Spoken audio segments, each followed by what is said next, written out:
باللہ من الشیطان الرجیم بسم اللہ الرحمن الرحیم نحمدہ ونستعینہ ونصلی علی رسولہ الکریم واہل بیتہ الاطیبین الانجبین الاطہرین المعصومین المظلومین بہم نتولی ومن اعدائہم نتبرأ الی اللہ اما بعد فقد قال قاسم بن الحسن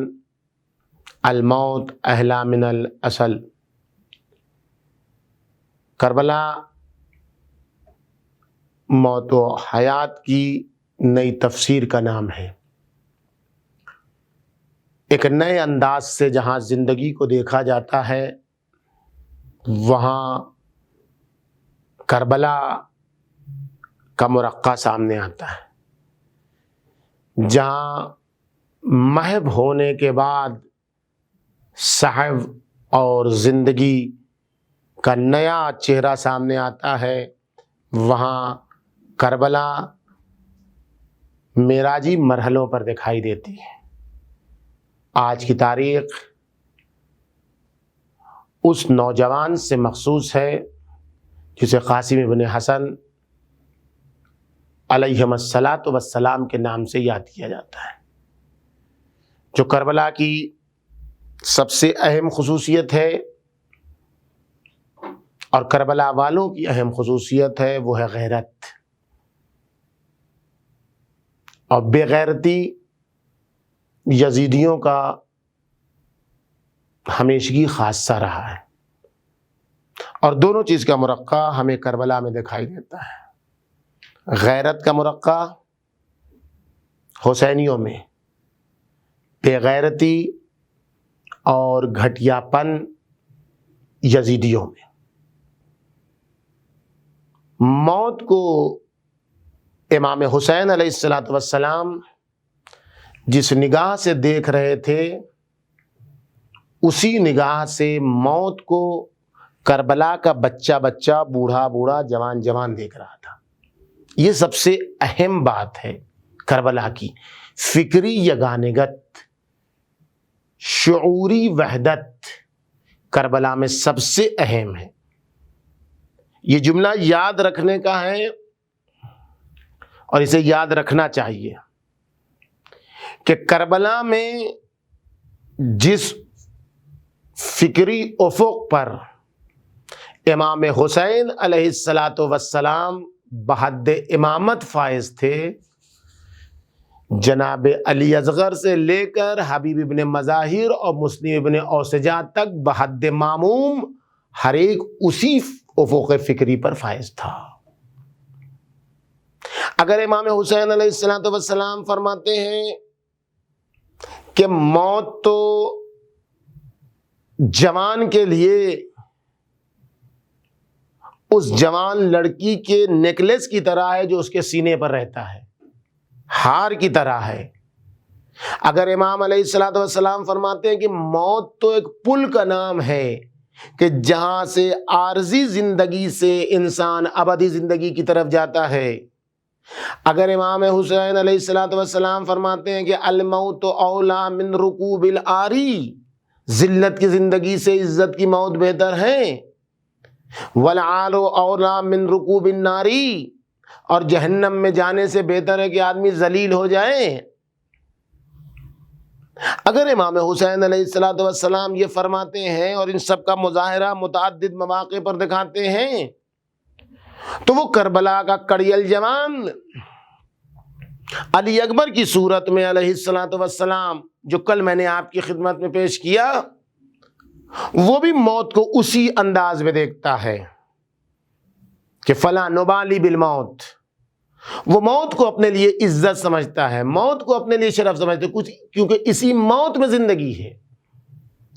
اور اب یہ نوجوان جو 15 سال کا بھی ابھی نہیں ہوا، لم یبلغ الحلم، تاریخ کا مقتل کا بیان ہے، لم یبلغ الحلم، ابھی بچہ سن بلوغ تک بھی نہیں پہنچا تھا۔ اس سن و سال کا بچہ کھیل کود کا عادی ہوتا ہے، اس سن و سال کا بچہ اپنی دنیا میں مست رہتا ہے، لیکن اس بچے کا امام حسین کے لب و لہجے میں بیان دینا اس بچے کا امام حسین علیہ السلام کے افکار کو پیش کرنا، بچپنے کا اظہار بھی کرنا اور موت کی پوری تفصیل بھی بیان کر دینا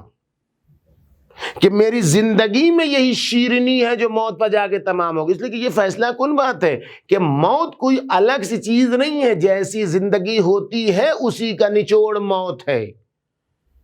غیرت مند چچا، غیرت مند امام جب غیرت مند بھتیجے سے سوال کرتا ہے کیف الموت عندک، میرے لال تمہارے نزدیک موت کیسی ہے، تو بچہ اہلا من الاصل کہہ کر شہد سے زیادہ شیریں ہے میرے لیے موت، اپنے بچپنے کا بھی اظہار کرتا ہے کہ بچے کو شہد بہت زیادہ پسند ہے،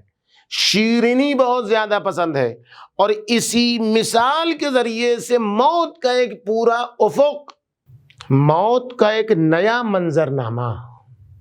موت کو ایک نئے افق فکر سے دکھانے کی کوشش کی ہے کہ جو لوگ حق پر ہوتے ہیں وہ موت کو کس نگاہ سے دیکھتے ہیں، ولو نرغے آدھا میں ہوں، ولو اکیلے ہوں، ولو تنہا دکھایا، جوان نے دکھایا، دشمن کی فوج نے اس کو محسوس کر کے لکھا کہ جب جوان آ رہا تھا تو حمید ابن مسلم، کہ جس کو ہم لوگ حمید ابن مسلم کہتے ہیں، حمید ابن مسلم کا بیان ہے کہ بچہ جب آ رہا تھا تو ایسا لگ رہا تھا جیسے کوئی چاند کا ٹکڑا ہو، یہ چاند کا ٹکڑا موت کے لیے آ رہا ہے، نرغے آدھا میں آ رہا ہے، بچے نے فقط زبانی جمع خرچ نہیں کی۔ دیکھیں آپ، یہ بھی اس کو بھی غور کرنے کی ضرورت ہے۔ ایک وقت یہ کہ انسان جذبات میں کچھ بھی کہہ دیتا ہے، لیکن جب میدان عمل میں آتا ہے تو وہ جذبہ کافور ہو جاتا ہے۔ کربلا کا پیغام جناب قاسم کے حوالے سے یہ ہے کہ جو چیز زبان پر ہے وہی کردار پر ہے، یعنی قول و فعل میں تضاد نہیں ہے۔ جو اللہ کو ناپسند ہے، کبر مقتا عند اللہ ان تقولوا ما لا تفعلون، خدا کو یہ ناپسند ہے کہ جو تم کہو وہ انجام نہ دو۔ لیکن کربلا میں جو سب سے اہم خصوصیت ہے کربلا والوں کی، وہ ہے قولی فعلی یگانگت، وحدت قول و عمل۔ وہاں جناب قاسم کہہ رہے ہیں کہ موت میرے لیے شہد سے زیادہ شیریں ہے، تو مٹھاس جس کو محسوس ہوتی ہے اس کا چہرہ بتا دیتا ہے، چہرے کی مسکراہٹ بتا دیتی ہے، چہرے کا حسن بتا دیتا ہے، چہرے کی رنگینی بتا دیتی ہے، خوشروئی بتا دیتی ہے کہ اسے یہ چیز پسند ہے۔ اور اب اس کو جناب قاسم اپنے عمل میں ظاہر کر رہے ہیں، تو دشمن کا بیان ہے، وہ بھی حمید ابن مسلم جیسے کا، کہ جو شمر کے لشکر کا ایک سپاہی ہے، وہ کہتا ہے کہ میں نے دیکھا کہ ایک نوجوان آیا، وہ نوجوان ایسا تھا جیسے چاند کا ٹکڑا ہو، یعنی کتنی بشاشت تھی جناب قاسم میں موت کے حوالے سے، کتنی خوشروئی تھی، کتنا چہرہ کھلا ہوا تھا۔ دشمن کا فوجی اسے چاند کے ٹکڑے سے تعبیر کر رہا ہے۔ اور اب یہاں پر وہ مرحلہ سامنے آتا ہے کہ جہاں جناب قاسم کی غیرت، جو کربلا والوں کی سب سے اہم خصوصیت ہے، کہ جب امام حسین علیہ السلام نے یہ جملہ سنا، خوش ہوئے اور کہا کہ بیٹا تم کیا، تمہارا بھائی علی اصغر بھی۔ تو اب یہاں پر غیرت ہاشمی جوش میں آئی، اور وہ سارا واقعہ آپ کو معلوم ہے۔ امام علیہ السلام نے جناب قاسم سے پھر کہا کہ بیٹا تم نہیں، دشمن کی فوج نہیں، بلکہ میں لے کر جاؤں گا وہ پورا سلسلہ۔ یعنی قاسم کی غیرت کو دیکھتے ہوئے امام حسین علیہ السلام اسیری کا واقعہ بیان نہیں کروائے قاسم سے، نہیں کہا کہ ہاں دشمن درانہ داخل ہو جائیں گے۔ یہ وہ ہاشمی گھرانے کی غیرت ہے کہ جو ایک جوان میں جناب قاسم، نوجوان قاسم کہ یہاں پائی جاتی ہے کہ اس کو یہ منظور نہیں ہے کہ دشمن خیمے کے قریب بھی آئے، لیکن یہی وہ مرحلہ ہے جس کے بالکل برعکس جناب قاسم کے دشمنوں میں پائی جاتی ہے بات. جناب قاسم کے دشمن یزیدیوں میں پائی جاتی ہے بات. اور یہ غیرت دونوں بھائیوں میں ہے. ادھر جناب قاسم کے یہاں بھی یہی صورتحال ہے اور جناب قاسم کے چھوٹے بھائی جناب عبداللہ میں بھی یہی بات ہے، جو 10-11 سال کا جن کا سن ہے، جو سب سے امام حسین سے پہلے شہید ہونے والے سب سے آخری شہید ہیں. ان کی بھی غیرت کا یہی عالم ہے، یہی حالت ہے جناب قاسم کی بھی غیرت کا، کہ جناب قاسم علیہ الصلوۃ والسلام جیسے غیرت مند ہیں ویسے ہی جناب عبداللہ کی بھی غیرت ہے. جب وہ محسوس کرتے ہیں کہ امام حسین علیہ الصلوۃ والسلام یکا و تنا ہے، آخری آواز آتی ہے حل من ناصر کی، تو مقتل کی آواز کیا ہے؟ بچہ جس کو جناب زینب نے خیمے میں باندھ دیا تھا، رکھ دیا تھا اور چاروں طرف سے خیمے کی تنابوں کو کس دیا تھا، اس بچے کو جناب